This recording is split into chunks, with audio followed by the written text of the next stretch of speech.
Shalom Bapak Ibu, jumpa lagi di hari yang baru ini. Kita kembali akan merenungkan firman Tuhan. Mari kita berdoa. Bapa di sorga, di dalam nama Tuhan Yesus, terima kasih buat hari ini yang Kau beri. Kami hendak melandasinya dengan firman. Mari ya Roh Kudus terangi hati kami, agar kami dapat hidupi dan menjadi pelaku firman. Dalam nama Tuhan Yesus. Amin. Bapak Ibu, firman Tuhan kita terambil dari Kejadian 33 ayat 10. Tetapi kata Yakub, janganlah kiranya demikian. Jikalau aku telah mendapat kasih-Mu, terimalah persembahanku ini dari tanganku, karena memang melihat mukamu adalah bagiku serasa melihat wajah Allah, dan Engkau pun berkenan menyambut aku. Itulah firman Tuhan yang menjadi dasar kita pada renungan hari ini. Nah, puji Tuhan Bapak Ibu yang dikasih Tuhan, tema kita adalah melihat kamu serasa melihat Allah. Ya, melihat kamu serasa melihat Allah. Itulah tema kita. Menarik karena tentu kita tahu kisah ya, Esau dan Yakub, ya. Ini dua kakak beradik ini ya punya masa lalu yang sangat ya pahit. Ya, Yakub menipu Esau dan Esau sangat benci, sangat marah, ya, sampai bertahun-tahun mereka terpisah. Ya, Yakub berlari dan menyembunyikan diri.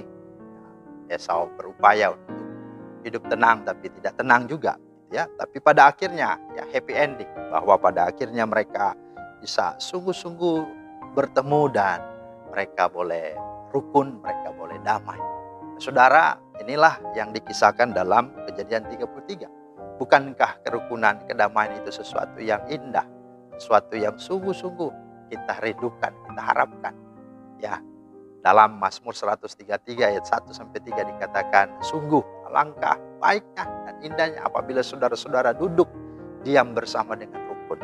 Ya, betapa sungguh baik dan dikatakan sungguh indah lagi, ya. Ya, tidak ada orang yang mau konflik, tapi juga tidak ada yang bisa ya terlepas dari persoalan dalam hidup ini, termasuk konflik. Nah, itulah sebabnya kita harus terus mengupayakan kedamaian, kebaikan, kerukunan, keharmonisan dalam hubungan apapun, ya, termasuk dalam hubungan saudara bersaudara. Karena tidak hanya baik, tidak hanya indah, tapi di dalam ayat 3 Mazmur 103 dikatakan, sebab kesanalah Tuhan memerintahkan berkat. Tidak hanya berkat untuk hidup ini, tapi dikatakan berkat dan juga kehidupan untuk selama-lamanya. Nah, inilah yang sungguh kita rindukan, kita sungguh harapkan.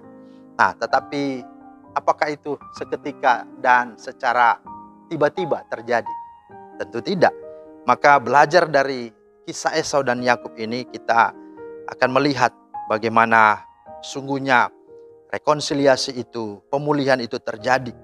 Ya, ada upaya yang pertama, inisiatif untuk berdamai. Ya, dan inilah yang dilakukan oleh Yakub. Ya, Yakub punya niat yang baik. Dan akhirnya niat itu disambut positif oleh Esau. Yakub mohon dimaafkan oleh Esau. Dan Esau juga bersedia memaafkan. Yakub ya tidak menduga kebaikan Esau. Ya, ini sesuatu yang surprise. Mungkin kita takut karena sudah melakukan kesalahan terhadap seseorang. Tapi jangan takut untuk kebenaran, untuk sesuatu yang benar, sesuatu yang Tuhan perintahkan. Maka tidak ada yang mustahil. Bahkan dikatakan kalau aku berkenan kepadamu, musuh orang pun atau musuh kamu pun ya akan kuperdamaikan denganmu. Itulah firman Tuhan. Itulah sebabnya pada akhirnya Esau dan Yakub keduanya bertemu, lalu kemudian berpelukan, ya seperti teletabis begitu ya. Mereka tidak ada jarak lagi. Saat itu Yakub berkata, melihat mukamu serasa aku melihat wajah Allah. Ya, ya memang demikianlah. Karena wajah Allah itu, rupa Allah itu penuh rahmat. Rupa Allah, wajah Allah itu penuh cinta, penuh damai, penuh kasih. Ya, belenggu, dendam, dan konflik masa lalu.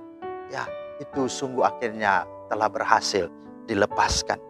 Yakub, sang penindas dan penipu. Kemudian Esau, korban yang ditindas dan yang ditipu. Sama-sama mengalami pembebasan. Sama-sama mengalami kelepasan. Nah, saudara yang dikasih Tuhan, di tengah maraknya potensi konflik dan permusuhan, pertikaian, perselisihan, Tidak hanya bangsa, suku, tapi juga termasuk juga dalam keluarga. Hubungan saudara bersaudara itu bisa terjadi. Karena itu mari dengan kisah Esau dan Yakub kita dipanggil dan harusnya terpanggil untuk membawa pesan damai, pesan cinta, keadilan, dan kedamaian di tengah keluarga, di tengah lingkungan di mana kita berada. Ya, kadang kita berfungsi seperti Esau, ya, mampu menerima dan memaafkan.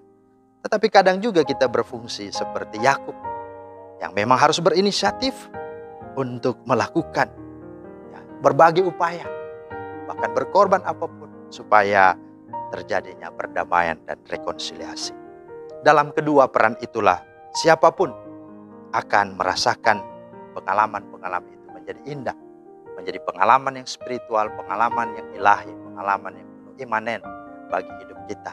Ada waktunya kita seperti Esau memaafkan, tetapi ada waktunya kita juga seperti Yakub, datang untuk meminta maaf, datang memohon maaf atau pengampunan. Dan semuanya terjadi ketika Tuhan ada dalam hidup kita. Dialah menjadi dasar kita melakukan semua.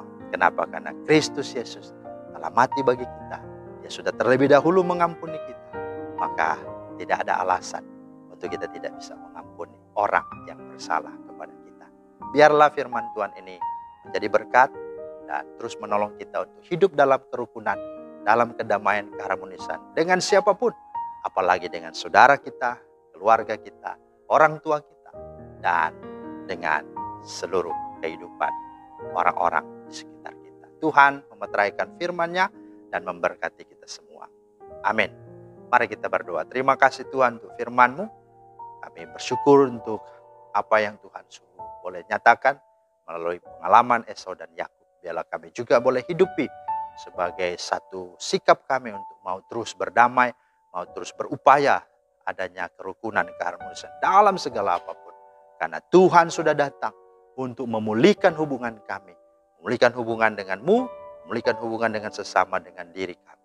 Semuanya dikerjakan. Maka tidak ada alasan bagi kami untuk tidak menghadirkan kedamaian, kerukunan. Karena justru kami disebut sebagai anak-anak Allah adalah apabila kami membawa damai. Dalam nama Tuhan Yesus kami berdoa. Amin. Kiranya Tuhan menolong Bapak Ibu dan selamat berkegiatan beraktivitas hari ini. Tuhan Yesus memberkati. Amin. Shalom.